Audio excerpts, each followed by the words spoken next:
오늘 우리에게 주시는 하나님 말씀은 여호수아 21장 13절에서 26절입니다. 제사장 아론의 자손에게 준 것은 살인자의 도피성 헤브론과 그 목초지요, 또 림나와 그 목초지와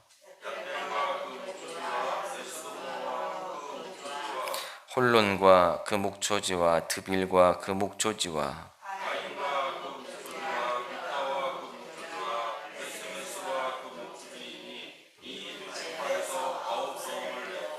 또 베냐민 지파 중에서는 기브온과 그 목초지와 게바와 그 목초지와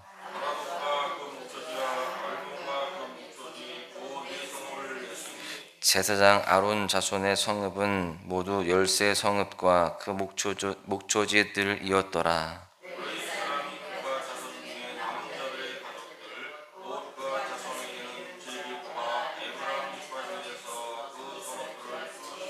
곧 살인자의 도피성 에브라임 산지 세겜과 그 목초지요, 또 게셀과 그 목초지와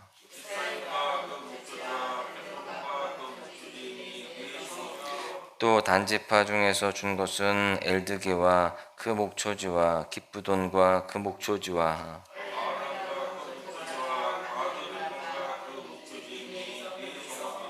또 므낫세 반지파 중에서 준 것은 다아낙과 그 목초지와 가드림몬과 그 목초지이니 두 성읍이라. 그 아자손의 남은 가족들을 위한 성읍들은 모두 10성읍과 그 목초지들이었더라. 아멘. 우주를 관찰하는 과학자들이 발견한 법칙들 중에서 보데 법칙과 케플러 법칙이라는 것이 있습니다. 먼저 보데 법칙이라는 것은 태양과 행성 사이에 일정한 법칙이 있다는 것을 증명한 것입니다. 그런가 하면 이 케플러 법칙이라는 것은 행성의 궤도와 행성의 공전 주기 등에서 규칙적으로 발견되는 공식을 정리한 것입니다. 이 과학자들에 따르면 우주의 전체 크기는 100억 광년이고요. 또 그 우주 안에 1000억 조가 되는 다양한 형태들의 별들이 존재한다라고 그렇게 이야기를 합니다.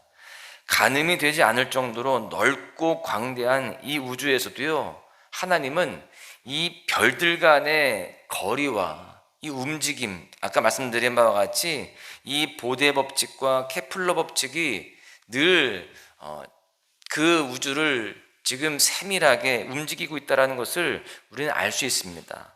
하나님께서 이 모든 것들을 그런 법칙들로 하여서 세밀하게 조정하시고 조율하심으로써 무질서한 우주가 아니라 질서 정연한 우주가 되도록 지금도 그렇게 운행하시고 역사하신다라는 사실입니다. 이처럼 우리가 믿고 신뢰하는 하나님은요, 크고 광대한 분이시기도 하지만 동시에 섬세하고 세밀하신 분이다라는 것을 알 수 있습니다. 그래서 인류 역사라고 하는 큰 수레바퀴를 움직이면서 또 그 시간 속에서 짧은 생애를 살다가 가는 한 개인의 삶까지 개입하시고 간섭하신다는 것을 우리는 깨달아야 되는 것이죠. 오늘 본문은 레위 족속들에게 분배된 땅의 지명들에 대해서 기술을 하고 있습니다.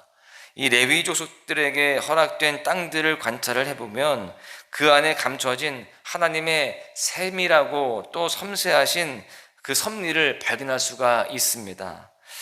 여러분, 오늘 본문을 통해서 깨달을 수 있는 첫 번째 교훈은 하나님은 성도들의 삶을 세밀하게 간섭하신다라는 겁니다. 이스라엘 지파들의 땅 분배 이후에 레위 족속들이 여호수아와 지도자에게 찾아왔죠. 그리고 자신들의 땅을 요청합니다. 어제 살펴본 바와 같이 그들의 요청은 언약 안에서 이루어졌기 때문에 타당한 요구였습니다. 사실 이미 가나안 땅 전역의 땅 분배가 끝났기 때문에 이 레위 족속에게 돌아갈 여분의 땅은 남아있지는 않습니다. 공식적으로는 없어요. 그렇다면 하나님께서 레위 족속을 미처 챙기지 못한 실수를 범하신 것일까요? 그렇지 않습니다. 하나님은 실수하지 않으시는 분이십니다. 사실 지금 하나님은요, 이스라엘 지파들이 이미 분배받은 땅을 내어주는 헌신을 통해서 레위 지파들의 터전을 마련하려는 계획을 가지고 계신 겁니다. 이미 그렇게 땅 분배를 다 끝낸 이후에 레위 지파들에게 나누어 줄 수 있도록, 다른 지파들이 자기들의 땅 중에서 나누어 줄 수 있도록 그렇게 하시려고 계획을 다 하신 거예요. 그렇게 함으로써 이스라엘 민족들로 하여금 영원히 레위 족속을 섬기는 사명을 망각해서는 안 된다는 점을 재차 강조하셨던 것이죠. 하나님께서는 땅 분배 과정 중에도요, 이처럼 세밀하게 간섭하셔서 땅 분배와 함께 이스라엘 지파들로 하여금 레위 지파를 저버리지 않도록 그렇게 섭리하셨던 것입니다. 그래서 자기들의 땅을 나누어준 그 레위 지파들을 늘 보면서, 자기와 늘 가까이에 있는 그 레위 지파를 보면서 우리가 저들을 섬겨야 된다라는 것을 그렇게 알게 하신 것이죠. 또한 제사장 직분을 감당해야 하는 아론 자손들에게 분배한 땅의 그 지리적 위치를 통해서 그 안에 숨겨진 하나님의 특별한 계획을 발견할 수가 있습니다. 19절을 보십시오. 제사장 아론 자손의 성읍은 모두 13의 성읍과 그 목초지들이었더라 라고 되어 있습니다. 아론 자손은요, 13의 성읍과 목초지를 기업으로 받았습니다. 13 성읍들은 원래 유다 지파, 시므온 지파, 베냐민 지파가 먼저 분배를 받은 땅들이었어요. 여러분, 왜 하나님께서는 아론 자손들에게 유다, 시므온, 베냐민 지파가 소유했던 땅들 중에서 13 성읍을 주셨을까요? 추후에 세워질 예루살렘 성전과의 거리적인 위치 때문이었습니다. 아론 자손들은요, 직분의 특성상 성전과 가까운 곳에 거주해야만 했습니다. 물론 아직 유다 땅에 그 예루살렘 성전이 건축되지는 않은 상태입니다. 성전이 아직은 없어요.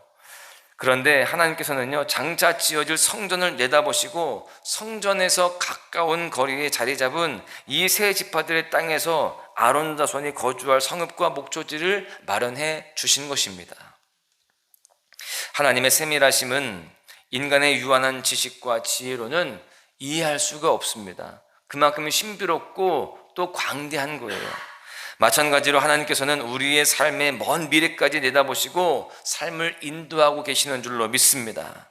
그래서 우리는 짧은 식견과 지혜로 하나님의 인도하심에 대해서 불평하고 불만을 쏟아놓으면 안 되는 겁니다. 인도함 받는 곳이 가장 최선의 장소이고 가장 안전한 목적지임을 우리는 분명히 믿고 살아가야 되는 것이죠.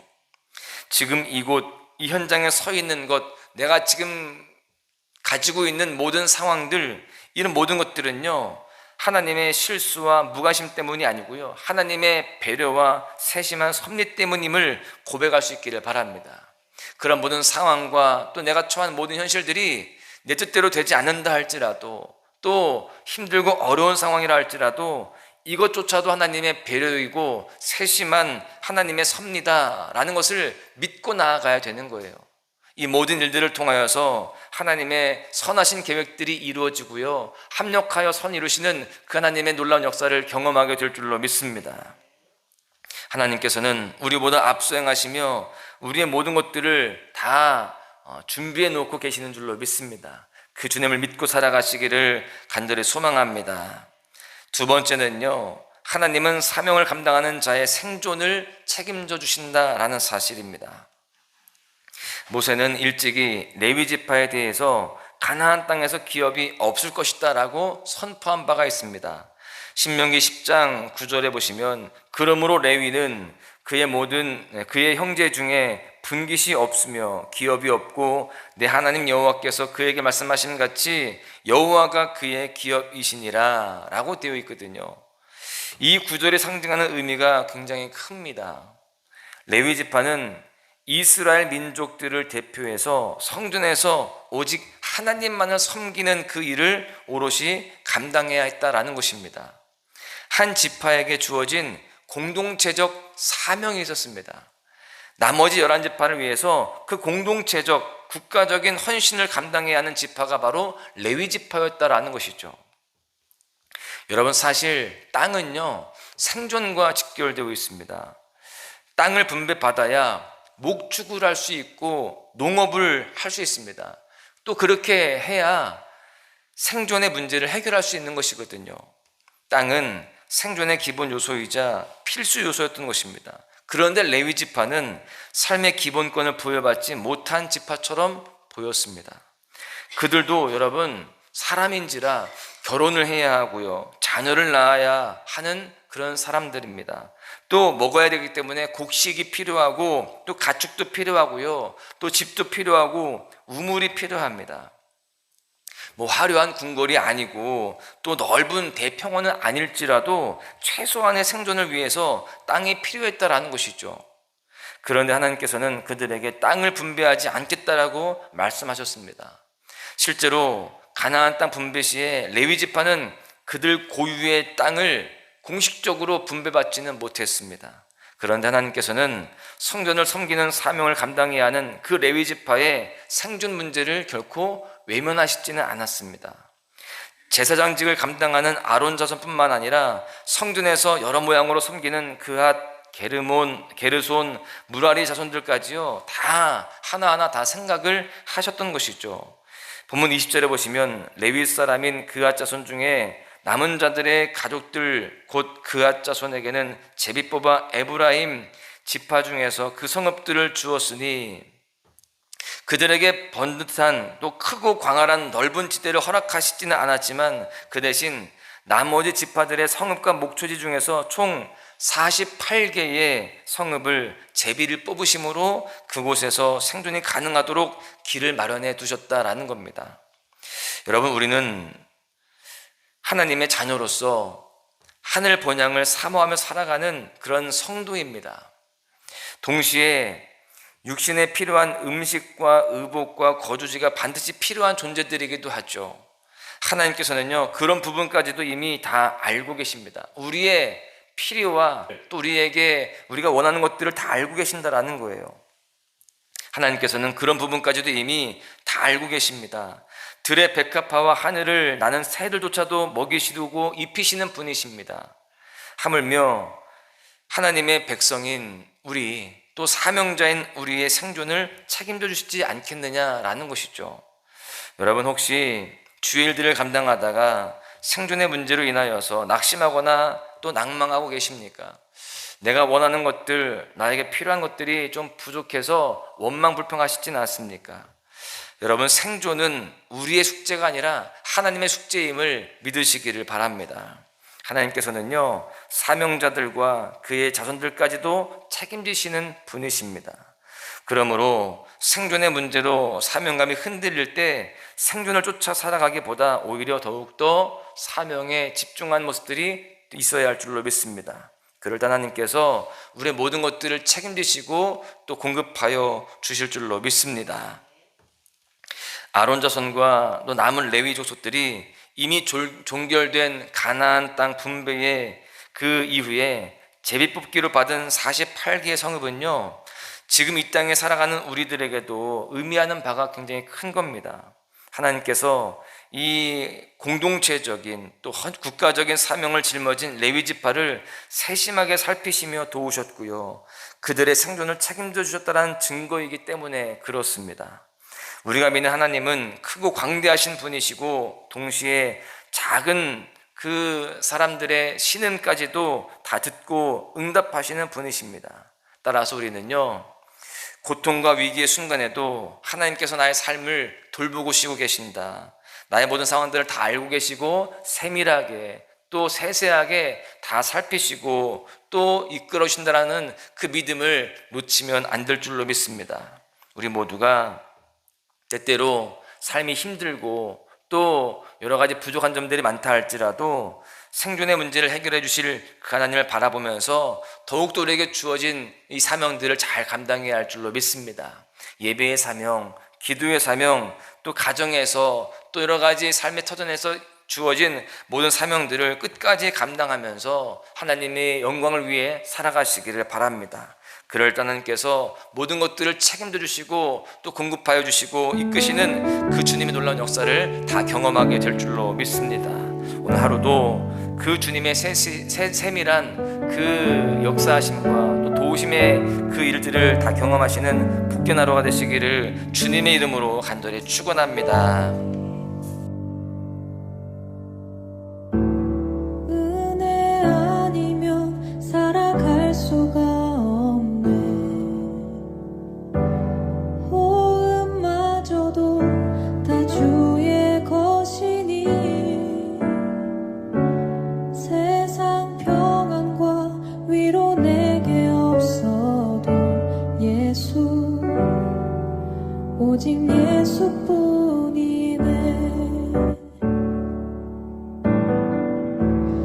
은혜 아니면 살아갈 수가 없네. 호흡마저도 다 주의 것이니 세상 평안과 위로 내게 없어도 예수, 오직 예수뿐이네.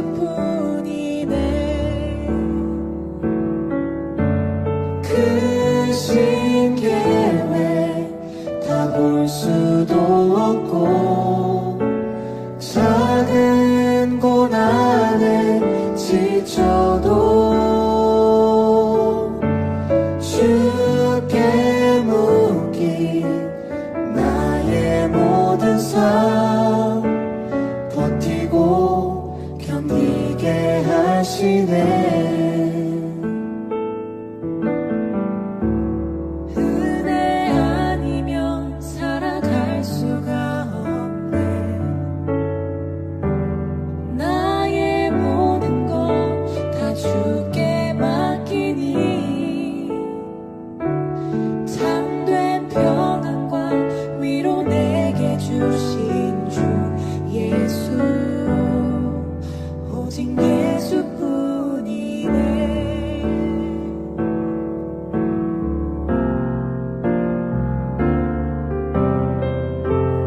은혜 아니면 살아갈 수가 없네. 호흡마저도 다 주의 것이니 세상 평안과 위로 내게 없어도 예수, 오직 예수뿐이네. 크신 계획 다 볼 수도 없고 작은 고난에 지쳐도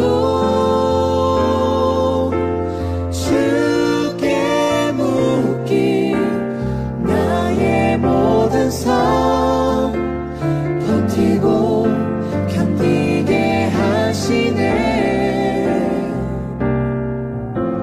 크신 계획 다 볼 수도 없고 작은 고난에 지쳐도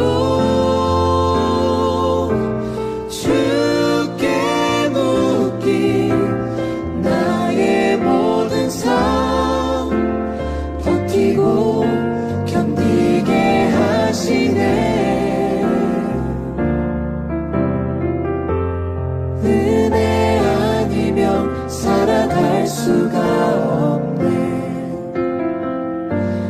나의 모든 것 다 주께 맡기니 참된 평안과 위로 내게 주신 주 예수, 오직 예수뿐이네.